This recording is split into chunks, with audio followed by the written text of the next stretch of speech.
Every Filipino American must watch this because the generational gap between the first gen parents and their kids is more than just about values.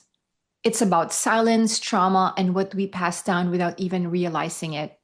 And by the end of this video, you will see how inner child healing can help bridge that gap and start breaking cycles for the next generation.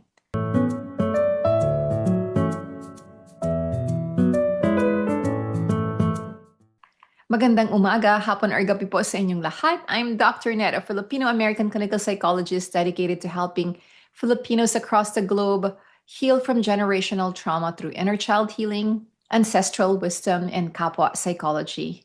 I grew up in the Philippines. I came to the US as a young adult and I studied graduate school here. And now I'm raising a daughter here in America with my loving husband, who immigrated to the States when he was just 2 years old. When I first met him, I used to joke that he was like a coconut, and I do it so lovingly. Brown on the outside, but white on the inside. And yet, together, we are learning how to reclaim our heritage and pass it on to our daughter in a meaningful way. I love our culture. I am so proud of being Filipino and how deeply we live in kapwa and how we practice pakikisama and how much we sacrifice for the sake of family. These are beautiful, life-giving values. But one thing I refuse to pass down is silence around pain. And that silence, born out of colonial history and family patterns, has wounded too many of us. I want to start with one of the biggest unspoken rules we grew up with. Kids are meant to be seen, not heard. Does it sound familiar? In both the Philippines and in America, the expectations, actually, even for other diasporic Filipinos across the globe, this expectation runs deep. Respect for elders is non negotiable.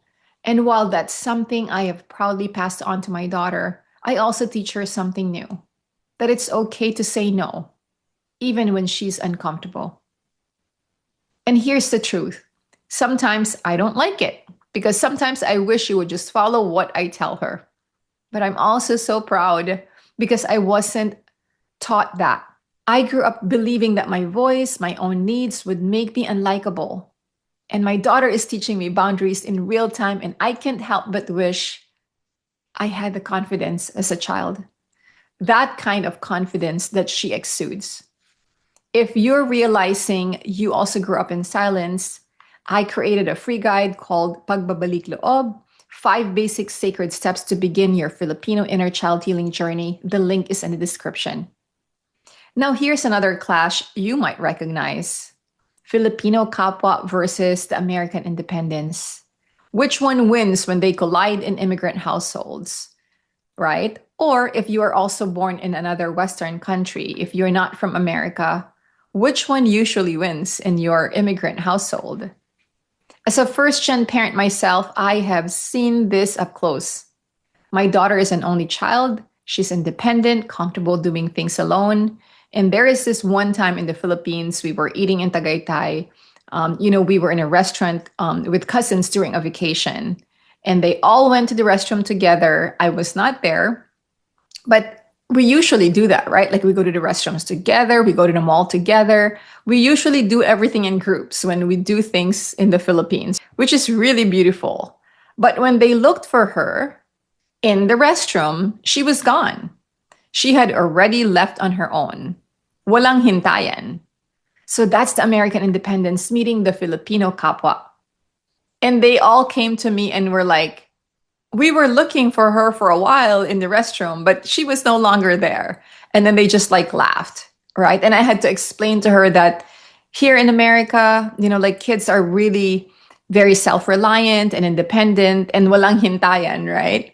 And so in these moments that the generational gap shows itself most clearly. But here where it gets deeper. Silence isn't just a family rule. It's a colonial inheritance. And it shapes us today. We were taught, don't air out dirty laundry, don't talk about marriage problems, abuse, or mental health issues. Saying things like, happy lang, bawal lang sad. You can't be sad, right? You just have to be happy or just be grateful all the time.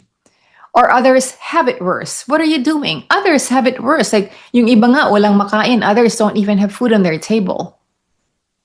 That silence was reinforced by centuries of colonization, where survival often meant keeping your head down and not speaking the truth, avoiding shame. But silence has a cost. One of my favorite Black activists is Audre Lorde, and she taught me in my own decolonization journey that our silence will not protect us. And if this resonates with you, you can download my free guide, Navigating Filipino Boundaries. It's an ebook and it's a heart centered tool to help you move through guilt and come back home to self trust. The link is in the description. What about you? What other things have you heard so that you don't speak out? Is it, kami nga nung time namin right? Like during our time, this is what we did. Or, oh, just pray na lang. Like, wag magreklamo. What other phrases like that have you heard? If you can comment, I would love to read it and I would love to answer your comments as well. So what happens when we finally start rewriting this story at home? For me, it means creating a different space with my family. As a wife and a mom, we talk openly about emotions. I mean, surprise, surprise, I'm also a psychologist. So we talk about all of them, not just joy, not just the sadness, fear, and frustration too, because we are human and no emotion is forbidden. And that's not how I was raised, though. I grew up hearing magtiis or to endure. But in my own home, endurance is not only the value.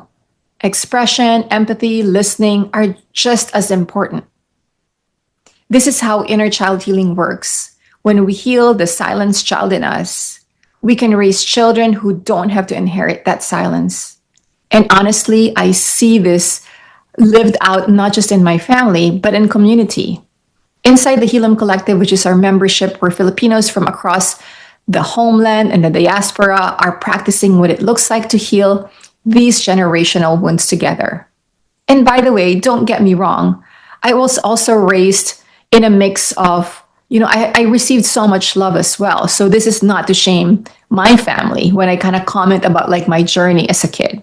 Okay. Just wanted to put that as a disclosure. Anyway, healing generational trauma isn't just about rejecting our culture. It's about honoring what's beautiful, our kapwa, pakikisama, respeto, and releasing what harms us, like silence and shame. Those things that no longer serve us. And if you're ready to go deeper, the Healim Collective is our healing community where Filipinos reconnect with their inner child, honor ancestors, and break cycles together. You will find the link in the description if you want to explore how it looks like and if you want to join us. Now that you've seen how silence and the generational gap show up in Filipino American families, you might also be wondering, what about traumas that we don't talk about? The ones hidden by hiya and family sacrifice. That's exactly what I'll cover in the next video. I'll see you there.